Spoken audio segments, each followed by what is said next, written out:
Today, I would like to shed light on pronoun case. Whether you like it or not, if you are sitting for any public examination, the examiner will test your dexterity as regards the use of pronoun, most especially personal pronouns. Of course, everybody knows that a pronoun is a word that is used as a replacement for a noun. We have different types of pronoun: reciprocal pronoun, demonstrative pronoun, personal pronoun, reflexive pronoun. Meanwhile, today, I want to shed light on personal pronoun. Personal pronouns are in three persons. We have the first person, second person, and third person. So don't forget, personal pronouns are in three persons.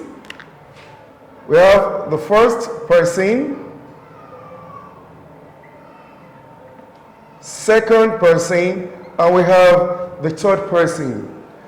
Personal pronouns could be subjective or objective. So we have subject and we have what?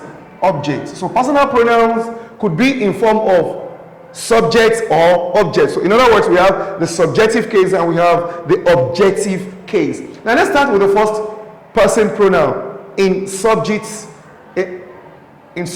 case. I and we. I and we, they are subjects. The object form of I is me. The object form of we is us. Then second person pronoun, you. The object is also you.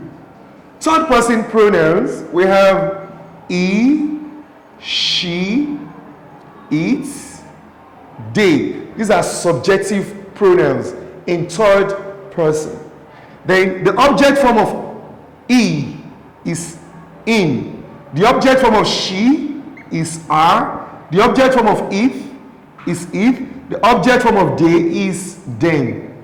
It is rather unfortunate that a lot of students do not know the pattern of usage. A lot of students pick the wrong option when examiners test their ability as regards how to recognize the personal pronoun that should be used in a particular grammatical context. Now let us consider this. The first question. Dash and dash will represent the school in the quiz competition.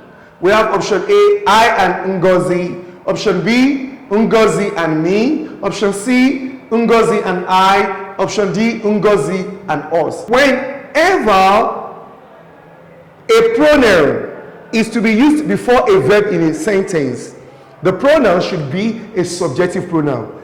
Pronouns tagged subjective should appear before a verb in a sentence. That's the first principle. Pronouns tagged subjective, that is, any pronoun that is tagged subjective pronoun should appear before a verb in a sentence. Now, who can identify the verb in this sentence? The verb in this sentence is will represent. In as much as the pronoun we want to insert in this gap is reflecting, is coming before the verb, definitely we're supposed to make use of the subjective pronoun. In this case, in this grammatical context, a subjective pronoun is required because the pronoun appears before the verb. The pronoun in question should appear before the verb. So pronouns tagged subjective should appear before a verb in a sentence. So in this grammatical context, we need a subjective pronoun. So we have option A, I and Ngozi. I and Ngozi can never be the correct answer because the pronoun I comes last whenever it is used with another pronoun, whenever it is used with a noun. So apparently this is wrong order, wrong sequence.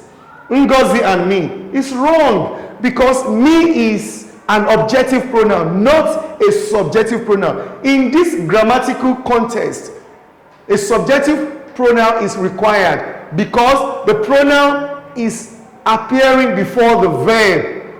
So then we have Ngozi and us. Apparently this option is wrong because us is what? Objective, not subjective. So the correct answer is Ngozi and I. Now, the second rule states that pronouns tagged objective should appear after a verb in a sentence. An objective pronoun is required after a verb in a sentence. Now let us consider this question. Mr. Akman invited dash and dash to his office. Now we have, what's the subject of this sentence? The subject is Mr. Akman. What is the verb in this sentence? The verb is invited.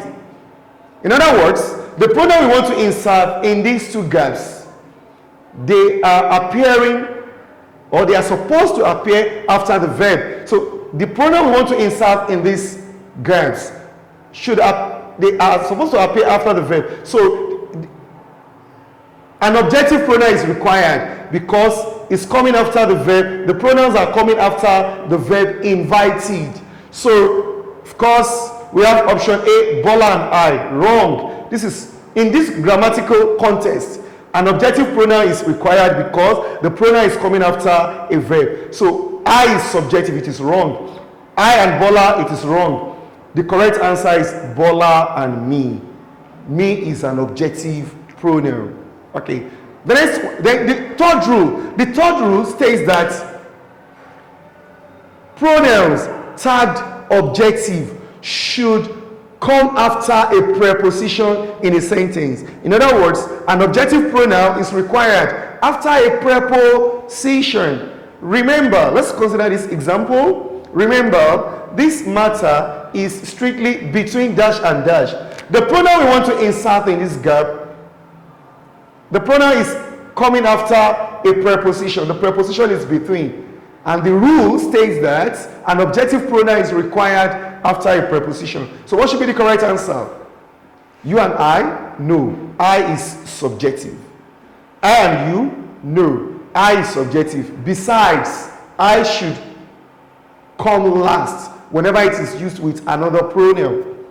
So this is wrong sequence. Then we have you and me, we have me and you. The correct answer is you and me. Me comes last when it is used with another pronoun. Rule 4. Rule 4 states that a subjective pronoun is required after the following expressions. It is, it was, it seems to be, it appears to be. A subjective pronoun is required after the following expressions. It was, it is, it seems to be, it appears to be. Even the word than, T-H-A-N, a subjective pronoun is required after than. So you don't say she is taller than me. You say she is taller than I, which invariably means she is taller than I do. But the do has been, the verb do has been omitted. So please take note. Okay. So it was dash who fought the civil war. I just told you that a subjective pronoun is required after it was, it is, it seems to be, it appears to be. So what do we need here? Us is objective. Them is objective. The correct answer is they. Have a nice day, class. Till we meet again, my name is Akinwale. Bye for now.